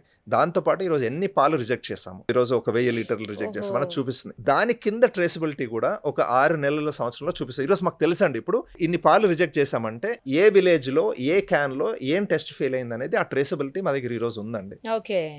సో ఆ డెప్త్ అనేది బిల్డ్ చేస్తున్నాం. సో మీకు ఏ 40 లీటర్ క్యాన్, ప్రతి 40 లీటర్ క్యాన్కి ఒక నెంబర్ ఉంటుందండి. ఆ 40 లీటర్ క్యాన్కి ఏ క్యాన్ ఫెయిల్ అయింది అనేది అనే ట్రేసబిలిటీ మన దగ్గర ఉందండి. మరి ఆ రైతు దగ్గర మళ్ళీ కొంటారా మీరు, లేకపోతే వాళ్ళని వార్న్ చేస్తారా, లేకపోతే ఎట్లా? గ్రేట్ క్వశ్చన్ అండి. ఫర్ ఎగ్జాంపుల్ జనరల్గా ఏమంటామంటే థిక్కనర్స్, పాలను చిక్కగా చేసే పదార్థాలు కానీ ప్రిజర్వేటివ్స్ కానీ నోను అండి, అవి కంపల్సరీ చేయకూడదు. ఎందుకు? ఫెయిర్ ప్రైస్ ఇస్తున్నాము, చేయాల్సిన అవసరం లేదండి. థర్డ్ థింగ్, యాంటీబయాటిక్స్ దగ్గరకు వచ్చేటప్పుడు ఒకసారి మెడికల్ ఎమర్జెన్సీ ఉండొచ్చండి. ఇప్పుడు ఆవుకి ఏదైనా ట్రీట్ చేయాలి, కానీ ఆ పాలని సెపరేట్గా ఇవ్వండి, కలిపి తీసుకురావద్దు. కలిపి తీసుకురాకుండా సెపరేట్గా ఇస్తే వి స్టిల్ పే అండి. ఎందుకు? కలిపి సాల్వ్ చేయాలి ప్రాబ్లం. యాంటీబయాటిక్ అనేది మనము తాగకూడదు, రైతు తాగకూడదు, ఎవరు తాగకూడదు, కస్టమర్ తాగకూడదు, రైతు ఎవరు తాగకూడదు. సో అవేర్నెస్ బిల్డ్ చేస్తున్నాం. ఆ పాలు ఏదైతే ఈరోజు, కానీ దీనివల్ల అడ్వాంటేజ్ ఏంటంటే మీరు ఇప్పుడు మీకు ప్రాబ్లీ ఫామ్ లో ఒక 40 లీటర్లు ప్రొడ్యూస్ చేస్తున్నారు. దాంట్లో ఒక ఆవు కానీ ఒక గేదె కానీ 2 లీటర్లు మీరు పిండారు, దానికి ఇంజెక్షన్ ఇచ్చారు, ఎమర్జెన్సీ మెడికల్ రీజన్ కి ఇచ్చారు. ఆ 2 లీటర్లను సెపరేట్ చేస్తే చాలు. ఆ 2 లీటర్లు తీసుకొచ్చి మీరు మొత్తం 40 పోవాలి. సో ఆ విధంగా ట్రేసబిలిటీ బిల్డ్ చేస్తాం. So but every 40 litre can లో ఏ యాంటీబయాటిక్ ఫెయిల్ అయింది, ఈ ఫెయిల్ అయింది, మాకు we have that data and work చేస్తాం వాళ్ళతోటి. ఇప్పుడు ఆ 2 లీటర్స్ సపరేట్ గా తెప్పించి వాటికి పే చేస్తారు, అవి తీసుకెళ్ళి మీరేం చేస్తారు? మేము అది ఈ రోజుకి అది యావరేజ్ గా మా దగ్గర ఒక 1000 లీటర్స్ దాకా ఉంటుందండి. అట్లా వస్తాయా? కానీ అది ఇటువైపు సిట్స్ ఫామ్ లో కస్టమర్ పాలలోకి రావాలండి. ఎవరొకళ్ళు దాన్ని వేరే పర్పసెస్ కి యూజ్ చేస్తారు. అది ఎంటైర్లీ పాలు గనక ఎరిగిపోయే స్టేట్ ఎలా ఉంటే 100% డ్రైనేజ్ పారబోయాలి, ఈటీపీలోకి వెళ్తాయండి. బట్ ఈ పాలు, ఇలాంటి యాంటీబయాటిక్ పాలు, ఇలాంటివి ఉన్న పాలు అయితే ఎవరొకళ్ళు వేరే వాళ్ళు వచ్చి అదే కొనుక్కు పట్టుకెళ్తారండి. అది బట్ మన కస్టమర్కి వెళ్ళే పాలల్లో ఆ సైకిల్లో కలవదు బేసికల్. రైట్. ఈ పన్నీర్ విషయానికి వస్తే, నేను పన్నీరు ప్రిపరేషన్ కూడా చూశాను మీ దగ్గర. బట్ నార్మల్ గా పన్నీరు, అనలాగ్ పన్నీర్ అని ఈ మధ్యన బాగా వింటున్నాము. తర్వాత వాటిని ఈ మధ్యనే ఫుడ్ సేఫ్టీ ఆఫీసర్స్ కూడా చాలా చోట్ల వాటిని పట్టుకున్నారు, కల్తీ పన్నీరు అని చెప్పేసి. అయితే అన్లాగ్ పన్నీర్ కి పర్మిషన్స్ ఉన్నాయంట, కానీ అన్లాగ్ పన్నీర్ ని తయారు చేసే ఆ ఏదైతే మెథడ్ ప్రిపరేషన్ ఉంటుందో అందులో తేడా చేస్తున్నారు అని చెప్పేసి వాళ్ళు రైడ్ చేశారు, వాళ్ళని మీద కేసులు బుక్ చేశారు. పనీర్ అనేది గనక అనాలి అంటే పాలతో చేసిన పదార్థాలు అయితేనే పనీర్ అనాలి, లేకపోతే దానికి వేరే పేరు పెట్టడం అనలాగ్ పనీర్ అని సెపరేట్ గా రాయాలి. కానీ అలా రాయరు. అంటే అది చేంజ్ చేసుకోవాలండి. ఇప్పుడు అనలాగ్ పనీర్ అని అంటే ఏంటంటే టిపికల్ గా పాలలో ఉన్నది, పాల వెన్నని తక్కువ కాస్ట్ తోటి వెజిటబుల్ ఆయిల్ తో చేస్తే, ఇప్పుడు పాల వెన్న అనేది 700 నుంచి 800 రూ. 800 కేజీ అండి, ఆర్ రూ. 600 అంటే ఇదేమో రూ. 100 కేజీ. సో మీరు సేమ్ ఇంగ్రీడియంట్స్ వాడట్లేదు కదండి. సో Yes, అంతే మాట్లాడినప్పుడు కదా. అది క్లియర్ గా రాస్తే ఎవరికి ప్రాబ్లం ఇష్టమైన వాళ్ళు తింటారు తింటారండి. అలాగని తెలిసిన Yeah, తర్వాత, yeah. లేదంటే తినరు. అలాగే పాల సాలిడ్స్ ని మీరు స్టార్చ్ తో రిప్లేస్ చేస్తారు, రైస్ ఫ్లోర్ కానీ వీట్ Yes. ఫ్లోర్ కానీ మైదాతో రిప్లేస్ చేస్తే అలా రాశారు అనుకోండి, ప్రాబ్లం లేదు. రాయకుండా ఇంగ్రీడియంట్స్ మిస్లేబులింగ్ చేసినట్టే కదండి. ఇప్పుడు దాంట్లో ఉన్నది వేరు, చెప్తున్నది వేరు, అమ్ముతున్నది వేరు. That is this thing and analog paneer versus real paneer. Okay, ఒక కేజీ పన్నీర్ కావాలి అంటే ఎన్ని పాలతోటి చేయాల్సి ఉంటుందండి అసలు అయితే? ఈ రోజున్న ఆవు పాల రేటు చూసుకుంటే మ్యామ్, ఈ రోజు మనకి ఆవు పాలతోనే చేస్తారా పన్నీర్? దేంతోనైనా చేయొచ్చు అండి. గేదె పాలతో చేయొచ్చు, ఆవు పాలతో చేయొచ్చు అండి. మీకు ఎనీవేర్ ఫ్రమ్, డిపెండింగ్ ఆన్ మీరు ఎంత ఎఫిషియెంట్ గా చేస్తారు, మీరు చేసే మీ శాలరీ కౌంట్ చేసుకుంటారు లేదు చేస్తే, మీకు రూ. 325 నుంచి రూ. 350 దాకా ఒక కేజీ చేయాలంటే ఖర్చు అవుతుందండి పన్నీర్. ఎందుకంటే ఒక 7 లీటర్ల పాలు పడతాయి జనరల్ గా. మీరు ఇంట్లో గనక ఒక 7 లీటర్స్ పాలు తీసుకుని కాసి నిమ్మకాయ జ్యూస్ కానీ వెనిగర్ కానీ పెడితే మీకు ఒక కేజీ పన్నీర్ వస్తుందండి. సో అది బేసిస్. మీకు ఇప్పుడు బయట రేట్ ఒక రైతు రైట్ 40 నుంచి 45 రూపీస్, ఆర్ మనం మీకు ఫ్యాక్టరీకి వచ్చేదాకా మీకు 45 నుంచి 50 రూపాయల మధ్యలో పడినా కానీ మీకు రేట్ వచ్చేది 325 నుంచి 350 మధ్యలో పడుతుంది. ప్లస్ ది నిమ్మకాయ జ్యూస్ కానీ వినిగర్ కాస్ట్ ప్లస్ చేసే పర్సన్ కాస్ట్ అన్నీ చేసుకుంటే మీరు 350 నుంచి 400 మధ్యలో పడుతుందండి. కానీ ఒక్కోసారి మధ్యలో పనీర్ మీకు 300 రూపాయలకి దొరుకుతుంది, లేకపోతే 280 రూపాయలకి దొరుకుతుంది, 250 దొరుకుతుంది అనేది వింటూ ఉంటారు. సో అక్కడ ఏమవుతుందంటే మోస్ట్ లైక్లీ అది అనలాగ్ పనీర్ అయి ఉండాలండి. రియల్ పనీర్ అయితే మీకు అట్లీస్ట్ నాకు తెలిసినంత వరకు ఎంత ఎఫిషియెంట్ గా చేసినా 350 రూపాయలు ఖర్చు అవుతుంది. నెయ్యి కూడా అంతే కదండి, ఎందుకంటే కేజీ నెయ్యి రావాలి అంటే ఆవు పాలు అయితే దగ్గర 25 to 30 లీటర్స్ యూస్ చేస్తేనే 1 కేజీ నెయ్యి వస్తుంది అని విన్నాను. గేదె అయితే గనక 10 నుంచి 15 లీటర్లు అని అంటారు, నిజమేనా ఇది? అవునండి, ఆవుకి 25 to 28 లీటర్స్ పడుతుందండి. గేదెకి అయితే మీకు 15 నుంచి 18 లీటర్స్ అనుకోండి యావరేజ్ గా. ఈ రేంజ్ లో డిపెండింగ్ ఆన్ ఎంత వెన్న వస్తుంది దాన్ని బట్టి ఈ రేషియో మారుతుంటుందండి. దాన్ని బట్టి మీరు దీని తర్వాత ఆ వచ్చే స్కిమ్ మిల్క్ ఏమైతే వస్తాయి, మీరు పెరుగుతో చేస్తారా లేకపోతే పాలలోంచి తీసిన వెన్నతో చేస్తారా, దాన్ని బట్టి ఆ వచ్చే మజ్జిగ కానీ లేకపోతే స్కిమ్ మిల్క్ కానీ ఏ ధర పలుకుతుంది దాన్ని బట్టి మన గీ రేట్ అనేది సెట్ అవుతుందండి. మీరు పెరుగు నుంచి చేసినప్పుడు ఆ మజ్జిగ నమ్మగలుగుతున్నారా, దానికి ఎంత వాల్యూ వస్తుంది మీకు, దాంతో గీ ప్రైస్ అనేది ధర అనేది మనకి నిర్ధారణ అవుతుందండి రఫ్గా. ఇప్పుడు మన దగ్గర కౌగి ఉంది, దేశీ కౌగి ఉంది. దేశీ కౌగి కాస్ట్ ఎక్కువ ఉంటుంది.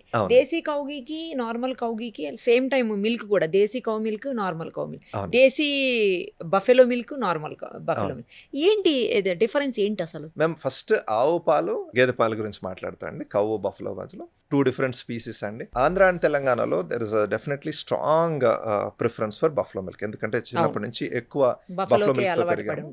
సో స్ట్రాంగ్ ప్రిఫరెన్స్ ఉంది. వెన్న శాతం కూడా ఎక్కువ ఉంటుందండి బఫెలో, కొంచెం చిక్కగా కూడా ఉంటుంది. చిక్కగా ఉంటుంది. 7% ఫ్యాట్ ఉంటుందండి యావరేజ్ గా బఫెలో. కౌ అయితే మీకు క్లోజ్ టు సగం ఉంటుంది, 4%, 3-4 మధ్యలో ఉంటుందండి. నెక్స్ట్ స్పీసీస్ కనుక చేస్తే ఆవు పాలు వర్సెస్ దేశీ ఆవు పాలు. మీరు చూస్తానండి ఒక 50-60 సంవత్సరాల ముందు మన దగ్గర స్లోగా పాలు అనే ఉత్పత్తి అనేది సరిపడినంత లేనప్పుడు ఆ పాల ఉత్పత్తిని కవర్ చేయడానికి గవర్నమెంట్ ఆవుల్ని బయట నుంచి తీసుకొచ్చిందండి ఆ టైంలో. ఎందుకంటే మనకున్న ఆవులు పాల ఉత్పత్తి అనేది తక్కువ అండి. ఇప్పుడు దేశీవాలి ఆవులు యావరేజ్ గా తక్కువ పాలిస్తాయి. వేరేస్ మీ యూరోపియన్ బ్రీడ్స్ చూస్తే హెచ్ఎఫ్స్ కానీ జెర్సీస్ కానీ వాళ్ళు ఎప్పటి నుంచో ఆ బ్రీడ్ డెవలప్మెంట్ చేసి ఎక్కువ పాలు వచ్చే లెవెల్కి తీసుకెళ్ళగలిగారు వాళ్ళు. సో గవర్నమెంట్ ఏం చేసిందంటే పాల ఈ నీడ్, దేశం మనది ఇంత లార్జ్ పాపులేషన్ సపోర్ట్ చేయడానికి బయట నుంచి యూరోపియన్ బ్రీడ్స్ని ఇంపోర్ట్ చేసి మన లోకల్ బ్రీడ్స్తో క్రాస్ చేసి సంకర జాతి ఆవులను తయారు చేయడం జరిగింది. ఈ రోజు మీరు కనుక ఇండియాలో మిల్క్ ప్రొడక్షన్ చూసుకుంటే 80% of the milk in India is produce by ఈ సంకర జాతి ఆవుల వల్లనే ప్రొడ్యూషన్ అవుతుంది. కర్ణాటక చూసినా, గుజరాత్ చూసినా, మహారాష్ట్ర చూసినా, తమిళనాడు చూసినా most of the milk production is produced by even మన చిత్తూరు, ఆంధ్రప్రదేశ్లో చిత్తూరు, పలంనేర్ బెల్ట్స్, ఇవన్నీ మిల్క్ బౌల్ ఆఫ్ ఇండియా అంటారు చిత్తూరు బెల్ట్ని. ఇవన్నీ కూడా ప్రొడామినెంట్లీ పాలు వచ్చేవి మన సంకర జాతి ఆవుల నుంచేనండి. దేశీవాలి ఆవులు ఏంటంటే మన లాస్ట్ 1000 yearsలో మనము వాటిని ఎక్కువ బ్రీడ్ చేసుకోలేకపోయాం. మన మిల్క్ ఈల్డింగ్ జెనెటిక్స్ ఏదైతే ఉందో మనం దాన్ని కాపాడలేకపోయామండి. సో మనకి ఈరోజు గిర్ తీసుకున్న, సాహిబాలు తీసుకున్న యావరేజ్గా పాలు తక్కువ ఇస్తాయి.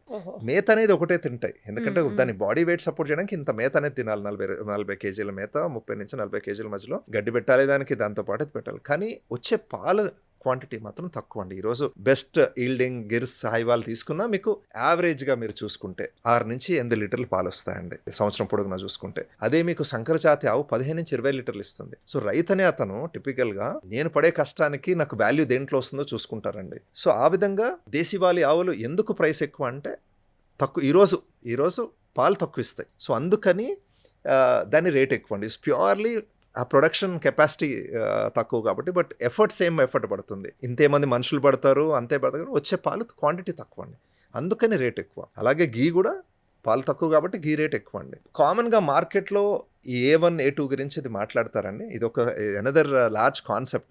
బట్ ప్యూర్లీ ఫ్రమ్ ఎందుకు ప్రైస్ ఎక్కువ అంటే దీనివల్ల అండి, ప్రొడక్షన్ తక్కువ, వచ్చే పాలు తక్కువ కాబట్టి రేట్ ఎక్కువ అండి. సో ఇప్పుడు ఇంకొకటి స్కిమ్డ్ మిల్క్ అని వింటుంటాం, అదేంటి? మేము జనరల్గా యాజ్ ఎ డైరీ టిపికల్గా ఏంటంటే ఎవరైనా అడిగితే ఏం పాలు, మీ టేస్ట్ బట్టి హోల్ పాలు అంటే ఆవు కానీ గేదె కానీ బర్రె కానీ ఎలా ఇచ్చిందో అలా వచ్చిన పాలను తాగమంటామండి. మీరు కావాలంటే ఇంట్లో కొద్దిగా నీళ్లు కలుపుకోండి, but whole milk is what we prescribe అండి. ఎందుకంటే ఒక ఆవు కానీ గేదె కానీ హోల్ మిల్క్ అంటే as it is is what we recommend అండి. బట్ కొద్దిమంది కస్టమర్స్ నాకు కొలెస్ట్రాల్ ఇష్యూస్ ఉన్నాయి, నాకు ఇంత వెన్న వద్దు అన్న కస్టమర్స్ కి మాత్రమే మేము స్కిమ్డ్ మిల్క్ అంటే మొత్తం వెన్న తీసేసిన పాలండి, పల్చటి పాలు మొత్తం వెన్న తీసేసిన పాలని స్కిమ్. దాంట్లో స్టిల్ సాలిడ్స్ ఉంటాయి, అంటే ఏంటి, మీ లాక్టోస్ ఉంటుంది, కార్బోహైడ్రేట్స్ ఉంటాయి, ప్రోటీన్ అవన్నీ ఉంటాయి, కానీ వెన్న మొత్తం తీసేసిన పాలని స్కిమ్ మిల్క్ అంటాం. Fat should be less than 0.5% అండి, అది స్కిమ్ మిల్క్. పిల్లలకి కానీ జనరల్గా నా పర్సనల్ రికమెండేషన్ అడిగితే మాత్రం, ఆబ్వియస్లీ మీరు డాక్టర్ని అడిగితే మీకు డాక్టర్ ఏది బెస్టో చెప్తారు. నా పర్సనల్ రికమెండేషన్ నేను ఎప్పుడు హోల్ మిల్క్ తీసుకోమంటానండి. అది ఎలా ఇచ్చిందో అలా, బఫ్లో మిల్క్ కానీ కౌ మిల్క్, మీ పర్సనల్ టేస్ట్ బట్టి, మీకు ఆవు పాలు ఇష్టమైతే ఆవు పాలు, but whole milk is what we recommend అండి. ఓకే, కొన్ని టెట్రా ప్యాక్స్ లో వస్తాయి 3 months 4 months కూడా, అవి ఏమి కాకుండా అలా ఉంటాయి, అవి చాలా చిక్కగా కూడా ఉంటాయి పాలు. అవి ఏంటి, ఎందుకు అలా అన్ని రోజులు ఎలా ఉండగలుగుతుంది, అందులో ఏం కలిపితే ఉంటున్నాయి మ్యామ్? సో పాలలో దీని ఓవరాల్ హీట్ ట్రీట్మెంట్ అనే దాంట్లో కొన్ని కాన్సెప్ట్స్. పచ్చిపాలు అందరికీ తెలిసినవి, ఆవు నుంచి ఎలా వచ్చినాయి దాన్ని పచ్చిపాలు అంటాం. బాయిల్డ్ మిల్క్ అంటే ఇంట్లో మనం వేడి చేస్తే బాయిలింగ్ 100 degrees దగ్గర బాయిల్ చేస్తామండి పాలను. మనం పొంగు వస్తుంది అంటే 100 degrees వెళ్తున్నట్టు, 100 degrees. థర్డ్ పాస్టరైజేషన్ అనే పద్ధతి అనే వర్డ్ మీరు వింటారు. పాస్టరైజేషన్ అనేది ఎక్కడ స్టార్ట్ అయిందంటే అండి, యూరోప్ లో స్టార్ట్ అయింది. ముందు యూరోప్ అంతా రా మిల్క్ తాగేవారండి, పచ్చిపాలు తాగేవారు. అప్పుడు అక్కడ ట్యూబర్క్యులోసిస్ ఇలాంటి వ్యాధులు వచ్చినప్పుడు వాళ్ళు ఫస్ట్ టైం పాస్టరైజేషన్ అనే ప్రాసెస్. ఇదేం లేదండి, సింపుల్. మనం ఇండియాలో 100 degrees తీసుకెళ్ళాం. పాస్టరైజేషన్ అనేది 75 degrees 72 నుంచి 75 degrees మధ్యలో పాలను వేడి చేస్తారు. చేయడం దీన్ని పాస్టరైజేషన్ అన్నారు. సింపుల్ హీట్ ట్రీట్మెంట్ ప్రాసెస్ అండి. మా ప్యాకెట్స్ మీద అన్నిటి మీద పాస్టరైజ్డ్ అని ఉంటుంది, ఎందుకంటే వేడి చేసినప్పుడు కొన్ని బ్యాక్టీరియా, ట్యూబర్క్యులోసిస్ కానీ ఈ బ్యాక్టీరియా చచ్చిపోతాయి. సో అది ఇంపార్టెంట్ అండి. మీరు ఏ పీడియాట్రిషియన్ మాట్లాడినా పాస్టరైజ్డ్ పాలు తాగండి, ఒక లెవెల్ ఆఫ్ సేఫ్టీ ఉంటుంది. రా మిల్క్లో ఏమన్నా కొన్ని ఉండేవి అన్నిటిని ఈ హీట్ ప్రాసెస్ అనేది చంపేస్తుంది. సో పాస్టరైజేషన్ చేస్తాం. నెక్స్ట్, పాస్టరైజేషన్ ఏమవుతుందంటే ఒక 95% బ్యాక్టీరియాని చంపుతుంది. అవి బ్యాడ్ బ్యాక్టీరియా అవ్వచ్చు, కొన్ని గుడ్ బ్యాక్టీరియా కూడా అవ్వచ్చు అండి. కాకపోతే మిగతా ఉన్న బ్యాక్టీరియా వల్ల మనకి హాని జరగదు. అది ఒక కాన్సెప్ట్ బిహైండ్ పాస్టరైజేషన్ అండి. మీరు ఏదైతే టెట్రాప్యాక్ పాలు అన్నారో అది is another process called sterilization అండి. అది ఇంకొద్దిగా హై టెంపరేచర్కి తీసుకెళ్తారు. ఎక్కడికి 120 నుంచి 130 degrees మధ్యలో తీసుకెళ్తారండి. మరి ఇందాక ఏమైనా పాలు పొంగు రావడం అంటే 100 degrees అన్నాం కదా, బాయిలింగ్ అంటాం కదా. మరి పాలని 120 నుంచి 130కి ఎలా తీసుకెళ్తామండి? It's high temperature high pressure process. ఇప్పుడు మీరు ప్రెషర్ కుక్కర్ చేసినప్పుడు ఏమవుతుంది, పైన మూత పెట్టడం వల్ల ప్రెషర్ సో ఇది high temperature high pressure process. దానివల్ల మీరు 99.995% ఆఫ్ ద బ్యాక్టీరియాని చంపేస్తున్నారు ఈ ప్రాసెస్లో. ప్లస్ ద ప్యాకేజ్, ఈ రెండు చేయడం వల్ల ఏమవుతుందంటే ఆ లైఫ్ అనేది ఇవ్వగలుగుతున్నారు. It's purely driven by the process అండి. మరి అవి తాగచ్చా, లేకపోతే వాటిని పెరుగుగా వాడచ్చా, లేకపోతే వాటిని డైరెక్ట్ గా తాగచ్చా, లేదంటే మళ్ళీ హీట్ చేయాలన్నా ఏంటి? తాగొచ్చండి. దాంట్లో పౌష్టికాహారం ఉంటుంది. మీరు జనరల్ గా అడిగితే ఫ్రెష్ పాస్టరైజ్డ్ మిల్క్ బెటర్ అంటాం, ఎందుకంటే దాంట్లో ఇంకొద్దిగా బ్యాక్టీరియా, మనం మిల్క్ పాలలో ఉన్న లైఫ్ గురించి కూడా తాగుతాం కదండి. So fresh is better always. Sterilised milk వల్ల అడ్వాంటేజ్ ఏంటంటే దాంట్లో న్యూట్రిషన్ ఉంది, బట్ బ్యాక్టీరియాని ఇంకొద్దిగా ఎక్కువ శాతంలో చంపేస్తున్నాం దాంట్లో. ఎందుకంటే మంచి బ్యాక్టీరియా కూడా ఉన్నాయి కదండి, మన body is made up of bacteria కదా. ఇంకొద్దిగా బ్యాక్టీరియాని చంపుతున్నాం. మీరు వెస్ట్లో కనుక యూఎస్ కానీ యూరోప్లో, అట్లీస్ట్ నేనున్న అప్పుడు యూఎస్లో యూరోప్లో Tetra Pak milk half the cost of regular milk ఉండేదండి. మీరు నార్మల్ పాస్టరైజ్డ్ మిల్క్కి సగం కాస్ట్లో టెట్రాప్యాక్. ఎందుకు, ఒక రైతుకి మీరు ఒక 6 నెలలు ఇస్తున్నారు అమ్ముకోవడానికి. సో అందుకని అది ఎప్పుడు సగం కాస్ట్ ఉండేది.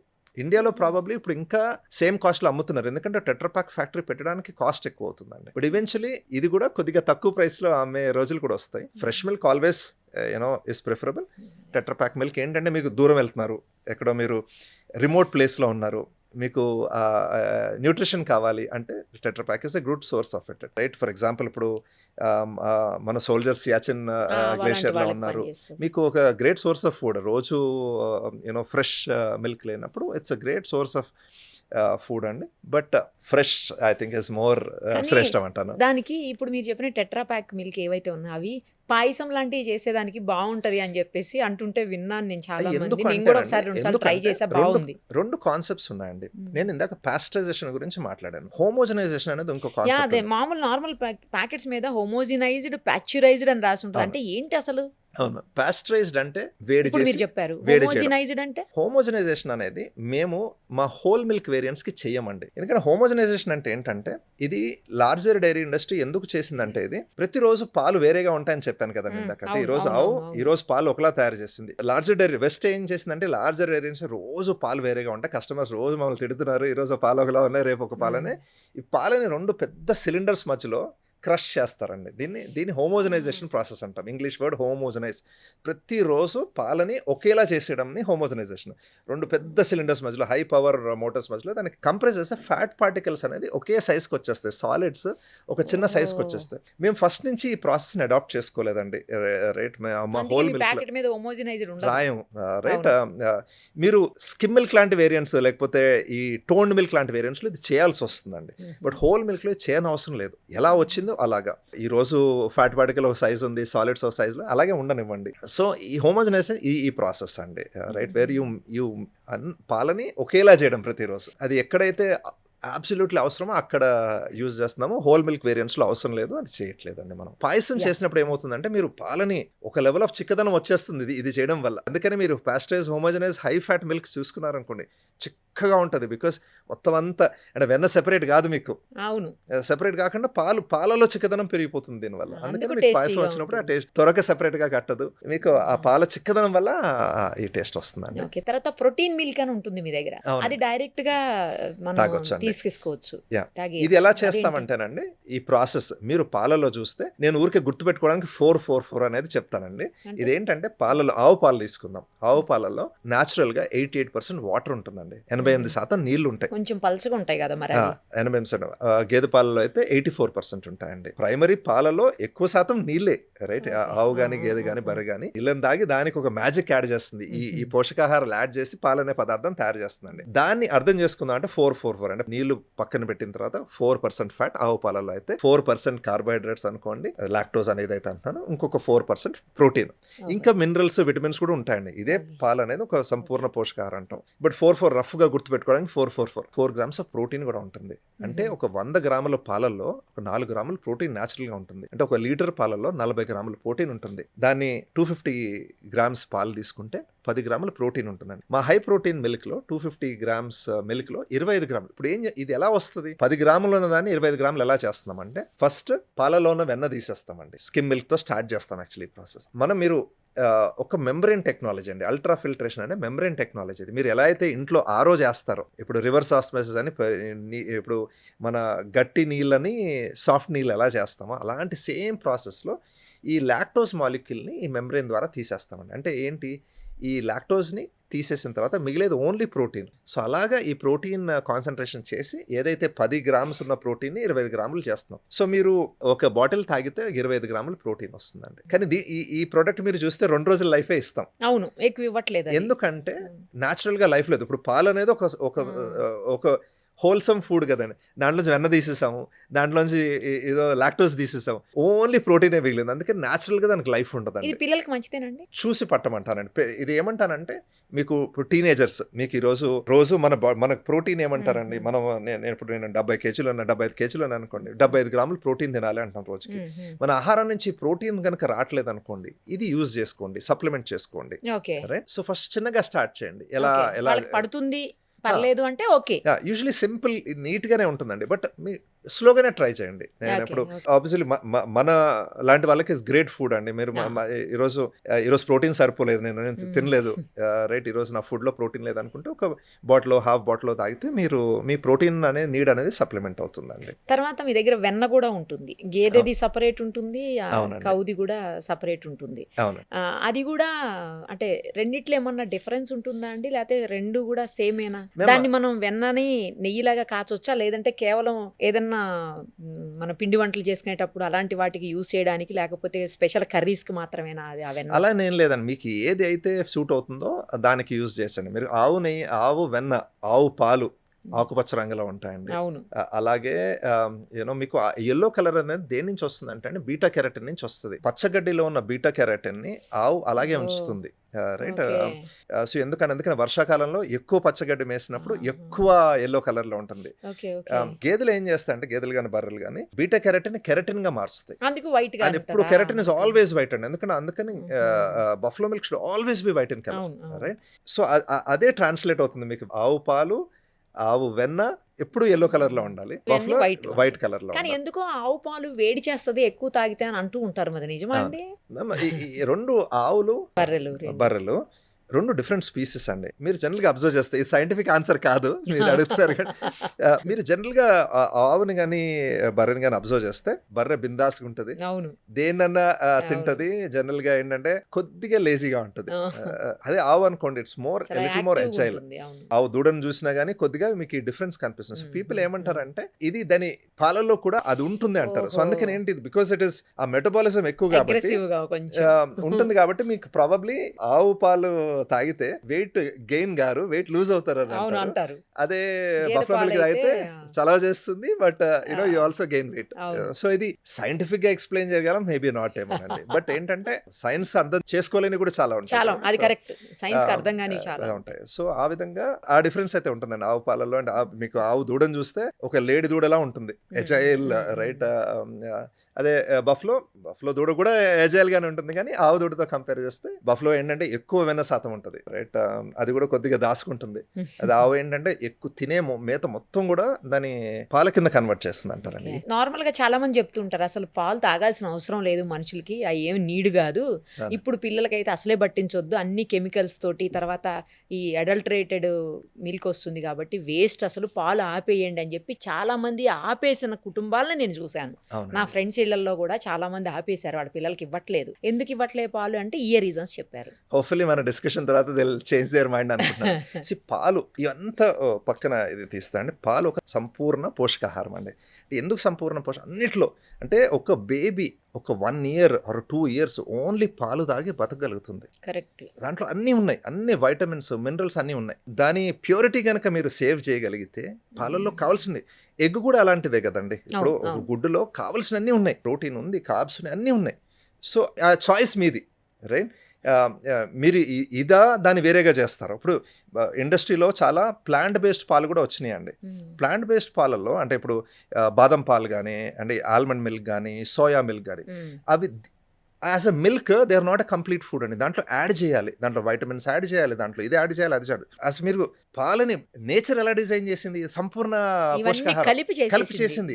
అండ్ బ్యూటీ ఏంటంటే అన్ని అసలు పాలు ఒక మ్యాజిక్ అండి. అంటే పాలలో 1,00,000 మాలిక్యూల్ ఉంటాయంటారు, మనం ప్రాబ్లీ ఒక ఫ్యూ మాలిక్యూల్స్ అర్థం చేసుకోగలిగాం.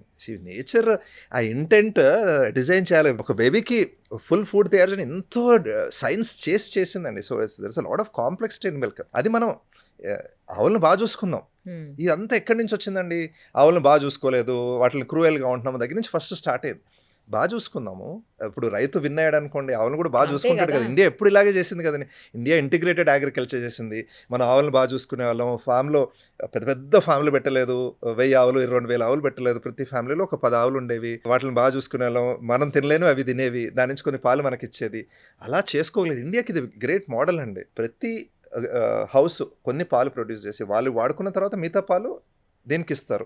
అలా చేసుకోగలిగి ఈ ప్రాక్టీసెస్ కనుక ఇంప్రూవ్ చేసుకోగలిగితే వరల్డ్ స్టాండర్డ్ మిల్క్ ఇలా కూడా ప్రొడ్యూస్ చేయొచ్చు. అదే బయట ఫాలో చేసే మోడలే మనం ఫాలో అవ్వట్లేదు. ఇంటిగ్రేటెడ్ అగ్రికల్చర్ మోడల్లో కొద్దిగా పాలు ప్రొడ్యూస్ చేసి దాని పాలని రైట్ టైంలో చిల్ చేసుకుని పాలల్లో ఎటువంటి పదార్థాలు లేదని టెస్ట్ చేసుకుంటే గ్రేట్ మిల్క్ ప్రొడ్యూస్ చేస్తే గ్రేట్ సోర్స్ ఆఫ్ ఫుడ్ అండి. దానికి ఇంకొక ప్యారలల్ లేదు. ఏమో అండి, స్టిల్ నాకు మిల్క్ తోటే డే స్టార్ట్ అవుతుంది. నేను ఇప్పటికీ మిల్క్ తీసుకోకుండా ఖచ్చితంగా నాకు కాఫీ టీ అలవాట్లేదు. అవునండి, మార్నింగ్ కంపల్సరీ మిల్క్ తీసుకుంటాను నేను. నాకు దాంతోనే స్టార్ట్ అవుతుంది డే. నేను ఎవరెన్ని చెప్పినా నేనైతే ఆపను. మంచి సోర్స్ చూసుకుంటాను, మాది కానీ ఇంకేదన్నా కావచ్చు, ఎవరినన్నా కావచ్చు, వాళ్ళతో మాట్లాడి ఇలా ప్రొడ్యూస్ చేద్దాం పాలు. Right. This is also an opportunity అండి. మంచి పాలు ప్రొడ్యూస్ చేసుకుని మన దేశం ముందుకు వెళ్ళాలంటే మన పిల్లలు బాగుండాలి. మంచి milk is a great foundation.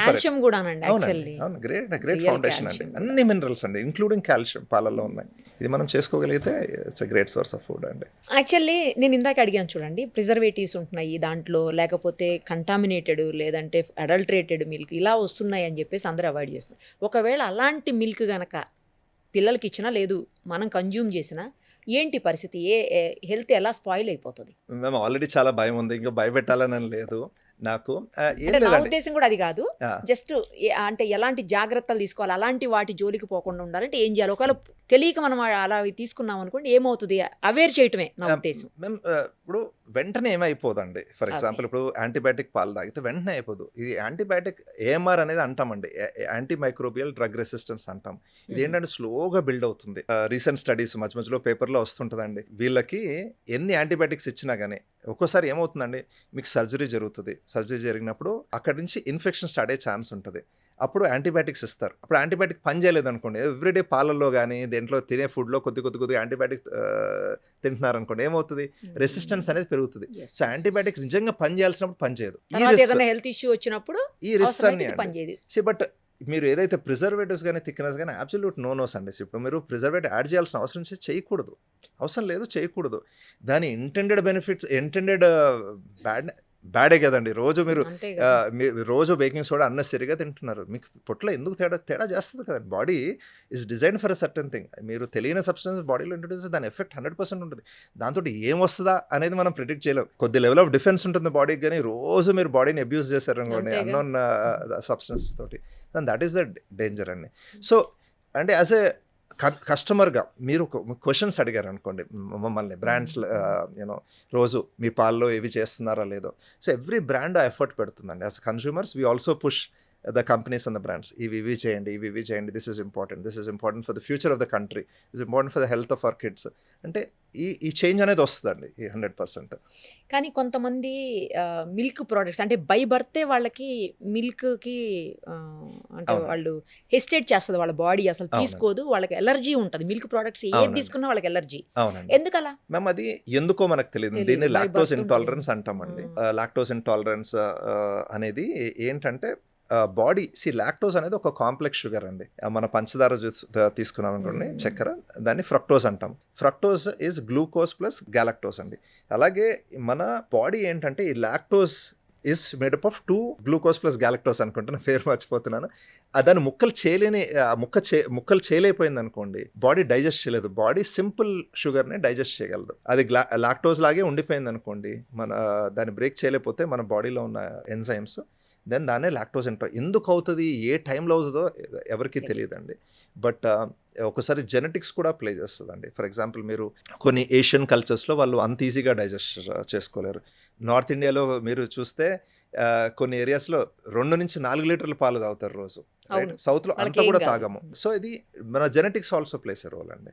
But అది కనుక ఉంటే అవాయిడ్ చేయడం బెటర్. ఒక్కోసారి పాల క్వాలిటీ వల్ల కూడా ఇది ఉండే ఛాన్స్ ఉంది. అలాంటప్పుడు ఒకసారి పాలు మార్చి కానీ ఏదో మార్చి కానీ వేరే పాలు, ఒకసారి ఆవు పాలకి స్పెసిఫిక్ అలర్జీ ఉండొచ్చు అండి. బట్ అలాంటప్పుడు గేదె పాలు బాడీ యాక్సెప్ట్ చేస్తుంది. సో మీరు ఒక్కసారి ట్రై చేసి ఆ వేరియేషన్ చూసుకుని ఏ పాలు ఫిట్ అవుతున్నాయి అన్నది చూసి, మీరు ఇప్పుడు ఏదైతే క్వాలిటీ ఇస్తున్నారో అదే క్వాలిటీని ఎప్పటికీ మెయింటైన్ చేయగలరా? మేము ఇందాక చెప్పినట్టు రీజన్ ఫర్ ఎగ్జిస్టెన్స్ ఇంకా బెటర్ అవ్వాలనండి. ఎప్పుడు కూడా ఎప్పుడు బెటర్ అవ్వాలి. మా గోల్ ఏంటంటే we want be known for best milk in the world. ముందు నేను అడుగుంటే 4 years best milk in India అనేవాడిని. ఇప్పుడు best milk in the world. దానికి ఏదైతే ఎఫర్ట్ పెట్టాలో దానికి అది స్లోగా గ్రాడ్యువల్గా అందరి దగ్గర నుంచి నేర్చుకుంటూ, అన్ని డైరీస్ నుంచి నేర్చుకుంటూ, అందరి దగ్గర నుంచి నేర్చుకుంటూ దీన్ని ఒక్కొక్క స్టెప్ ముందుకెళ్ళాలి. But 100% best milk in the world అవ్వాలి అనేది ఒక ఆశ. దానికి మీకు ఆల్ ది వెరీ బెస్ట్.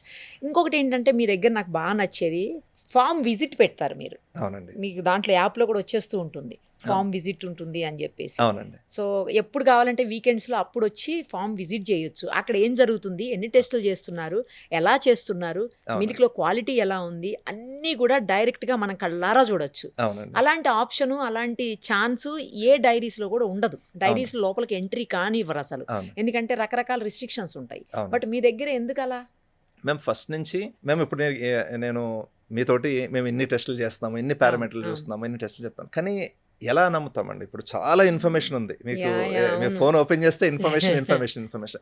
ఒకసారి ఈ ఎక్స్పీరియన్స్ కనుక ఇవ్వగలిగితే, ఇన్ని మాటలు చెప్తున్నాము, కస్టమర్కి యాక్చువల్లీ చూపించగలిగితే బాగుంటుంది. సో ఫస్ట్ ఒక అరగంట థియరీతో స్టార్ట్ చేస్తామండి. సైన్స్ టీచ్ చేస్తాను నేను. I was a scientist in my previous avatar. So first పాలంటే ఏంటి, ఇందాక చెప్పాను కదండి, 88% వాటర్, 4 ఎంత కొద్దిగా స్లోగా కొంత సింపుల్ కాన్సెప్ట్స్ ఒక అరగంట చెప్తామండి. తర్వాత ల్యాబ్లోకి తీసుకెళ్తాం, ఈ టెస్టింగ్ అంతా చూపిస్తామండి, ఇలా Okay. ఇలా ఇలా చేస్తాం, పిల్లలతో చేపిస్తాం కొన్ని Oh. టెస్టులు. తర్వాత ఒక ఫ్యాక్టరీ టూర్ ఇస్తామండి. నైస్. తర్వాత మరీ బోర్ కొట్టకుండా ట్రాక్టర్లో మొత్తం గడ్డి ఎలా పెంచుతామో చూపిస్తాం. తర్వాత రియల్ కన్వర్జేషన్ స్టార్ట్ అవుతాయి. అప్పుడు పీపుల్ అడుగుతారు, మీరు ఇందాక అడిగారు కదా, ఇలాంటి 3 days ఎలా డౌట్లన్నీ. ఇస్తున్నారు, ఎందుకంటే ఫ్రీనెస్ వస్తుంది, ఎందుకంటే మనందరిలో డౌట్ ఉంటుందండి ఎలా నమ్మాలి అనేది. సో ఈ మా గోల్ ఏంటంటే దీంతో ఈ ఓపెన్ అప్ చేసి డిస్కషన్ ఓపెన్ అప్ చేస్తే వాళ్ళ మైండ్లో ఉన్న డౌట్స్ హోప్ఫుల్లీ క్లియర్ అవుతాయనే రీజన్ గురించి ఆల్మోస్ట్ 10 years నుంచి అండి చేస్తున్నాము. ఎవ్రీ సాటర్డే చేస్తామండి 100%. స్కూల్స్ కానీ కాలేజెస్, మన యూనివర్సిటీలో ఉన్న అన్ని డిపార్ట్మెంట్స్ని కూడా ఫామ్కి ఇన్వైట్ చేసామండి, వాళ్ళు వచ్చి చూస్తారు. అది రెగ్యులర్ డేస్ చేస్తాము. కస్టమర్స్కి ప్రతి శనివారం చేస్తామండి ఇది ఈవెంట్. సూపర్ అండి. వచ్చిన తర్వాత ఫస్ట్ దానికేమో కానీ మీతో మాట్లాడిన తర్వాత మీ ప్లీజ్నెస్ ఉంటుంది కదా, దానికైనా ఫిదా అయిపోతారు జనాలు, డౌట్ లేదు అందులో. నైస్ అండి, your such a nice person. అసలు నేను రియల్గా చూశాను, ఇప్పుడు చూస్తున్నాను. మీ సిడ్స్ ఫామ్ అనేది ఎవర్ గ్రీన్ అవ్వాలి, ఎప్పటికీ అందరికీ ఇలాంటి మంచి మిల్క్ని, నాణ్యమైనటువంటి పాలని అందిస్తూనే ఉండాలని మనస్ఫూర్తిగా కోరుకుంటూ thank you so much. Thank you. నేను కూడా ఒకసారి మళ్ళీ విజిట్కి వస్తాను, ప్లీజ్ విత్ కెమెరాస్ వస్తాను, థ్యాంక్ యూ అండి. చెప్పకుండా వస్తాను, ప్లీజ్ డైరెక్ట్ వస్తాను. ఎనీ టైం ఓకే, ప్లీజ్ రండి. Thank you so much. Thank you.